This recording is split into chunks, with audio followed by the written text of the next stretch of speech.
amigos, nós vamos iniciar nossa reflexão de hoje narrando uma história que está registrada nesse opúsculo Dama da Caridade, escrito por Antônio César Perry de Carvalho, que conviveu na época em que esse fato ocorreu, e ele conta uma história muito bonita chamada As Sobras, que vai nos trazer uma reflexão bastante profunda.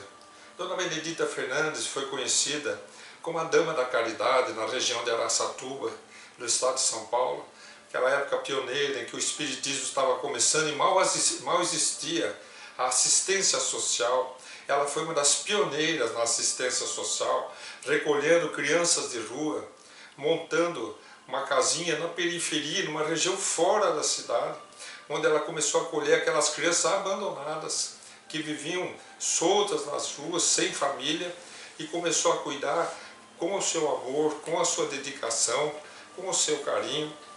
E Dona Benedita, dando esse exemplo de caridade, nos deixou muitos ensinamentos, se tornou um grande baluarte do espiritismo, é hoje nome de várias casas espíritas no Brasil.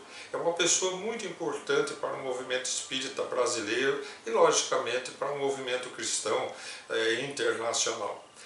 O fato narrado por Antônio César Perry de Carvalho, ele trata da história de Ricieri. Ricieri vivia naquela época em Araçatuba e ele era um vendedor ambulante, daqueles que antigamente existia, hoje não se tem nem mais noção. As pessoas andavam numa carrocinha, puxando, levantava-se aquela tampa atrás e lá eles traziam o pão, traziam o leite. E o Ricieri era vendedor de buchada, como era chamado naquela época. Ele vendia carne.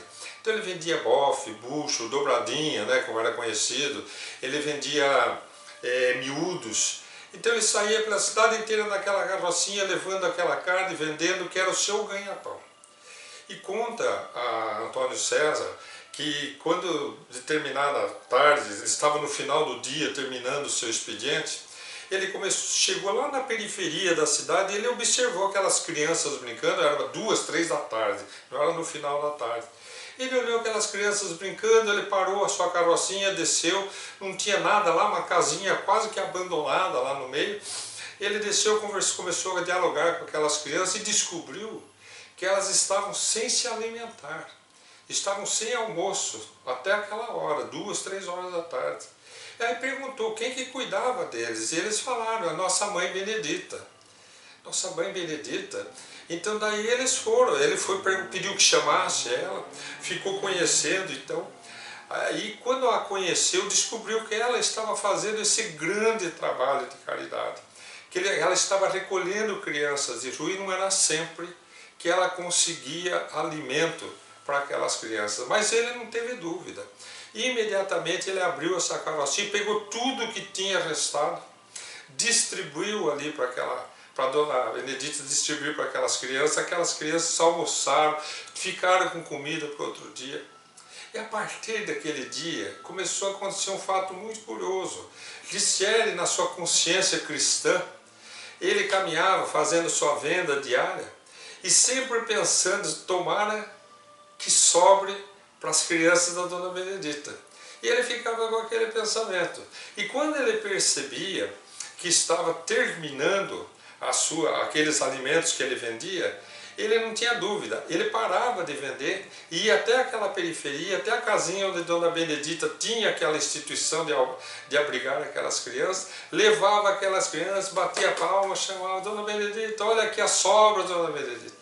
E veio trazer como se fosse sobras. E na verdade, ele interrompia suas vendas para fazer isso. Os anos se passaram e Ricieri desenvolveu um câncer de pulmão. Naquela época, início da década de 70, 1970, 71, era uma época que não tinha remédio para câncer. Naturalmente, quem tinha um câncer, principalmente de pulmão, já estava condenado, então, ao final da sua existência. Ele foi para o Rio de Janeiro se tratar da Universidade Federal do Rio de Janeiro, tinha parentes lá onde ficou hospedado, e ele ia lá, recebia a medicação desenganadamente. Sua família sabia, ele sabia, já tinha uma formação espírita, já tinha noção da vida depois da morte, já se preparava convenientemente, se isso é possível, dentro da visão material da Terra, para desencarnar em paz, estava se preparando para a desencarnação, quando em 1971, o médium Divaldo Pereira Franco foi fazer palestras na cidade do Rio de Janeiro e ficou hospedado na casa em que Ricieri estava hospedado, que era a casa de um tio dele que era médico e que era ligado à Universidade do Rio de Janeiro, onde ele estava fazendo o seu tratamento. Divaldo fez as conferências na região e no final do seu trabalho, ele estava já para ir embora, pediram a Divaldo para ele ir lá fazer um passe no Ricieri, que estava em fase de desencarnação. E Divaldo foi. Quando Divaldo estava fazendo a oração, ele percebeu ao lado de Ricieri a figura do espírito da Dona Benedita, que já havia desencarnado há alguns anos. O espírito iluminado, abençoado, caridoso, ali irradiando bondade e ternura, dizendo assim: diga para Ricieri se ele se lembra das sobras. Então Divaldo fala assim: olha, Ricieri, está aqui ao nosso lado uma figura muito carinhosa de um espírito de uma mulher, pediu que ainda não declinasse o nome, dizendo que é para você se recordar da região de Araçatuba, daquela época antiga, se você se lembra das sobras. E Ricieri disse: olha, Divaldo, não, eu não me lembro. Ela está perguntando se você está sabendo que chegou a sua hora da desencarnação. E ele deixou correr uma lágrima no olho, sua esposa também, porque eles sabiam que havia chegado a hora. Ele disse: eu sei, Divaldo, que chegou a hora. E ela está dizendo para você ficar tranquilo, porque você está muito bem preparado. Ela está dando esse recado, só que ela pediu para dizer o seguinte: você ficou em débito com ela, porque você ficou de terminar de arrumar os esgotos daquela instituição. E ainda não terminou. Eles estão lá precisando serem concluídos. Então ela veio, a pedido da espiritualidade superior, te trazer o recado. Graças às sobras que você dava àquelas crianças, daí que ele se lembrou. Se lembrou daqueles restos, que não eram restos, na verdade, era o alimento que ele vendia, do qual ele vivia, que era aquela carne que ele vendia, era o bofe, era a buchada, era a dobradinha, eram aqueles miúdos que ele vendia, o fígado, e que ele deixava para as crianças, antes de terminar, que ele chamava de as sobras.